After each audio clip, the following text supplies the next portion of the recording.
Aitäh, lugupeetud istungi juhataja, head kolleegid, head inimesed, kes jälgivad meid interneti vahendusel. Täna Eesti Keskerakonna fraktsiooni poolt soovime üle anda Riigikogu liikme staatuse seaduse muutmise seaduse eelnõu. Eelnõu eesmärgiks on muuta Riigikogu liikmetele ametipalga maksmist, sidudes parlamendi töös osalemise töötasu ja hüvitise maksmisega. Seoses riigi keerulise rahandusliku olukorraga on jõustunud ning on jõustumas mitmed maksutõusud, mis avaldavad olulist negatiivset mõju Eesti inimestele ja ettevõtetele igapäevase toimetulekule. Mistõttu kannab eelnõu ka ühiskonna suurema sidususe eesmärki. Riigikogu liikmete töötasu ja hüvitised seatakse osaliselt sõltuvusse nende osalemisega täiskogu ning komisjonide istungitel. Tegemist kindlasti ei ole pretsedendiga. Lausa 11 Euroopa Liidu liikmesriigis on sarnased reeglid ka kehtestatud, näiteks Belgia, Kreeka, Leedu, Läti, Poola, Prantsusmaa, Rumeenia, Slovakkia, Sloveenia, isegi Soome ja Ungari.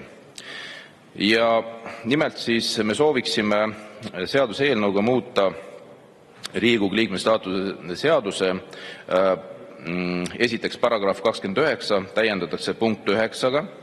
Riigikogu liikmete palga maksmisel arvestatakse tema osalemist täiskogu ning komisjoni töös. Kui Riigikogu liige osaleb vähemalt 85% täiskogu istungites ja komisjonide koosolekutes, mille liige ta on, makstakse talle 100% palgast. Kui liige osaleb vähemalt 85% istungitest ja komisjoni koosolekutest, vähendatakse talle makstav ametipalka 15%.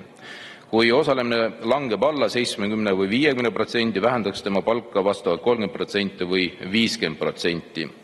Töös osalemine arvestuse aluseks on täiskogu ja komisjoni hääletuste protokollid, välja arvatud põhjendatud puudumised, mis sätestatakse Riigikogu juhatuse kehtestatud korras. Ning samamoodi muudetakse ka kuluhüvitiste maksmise korda. Aitäh!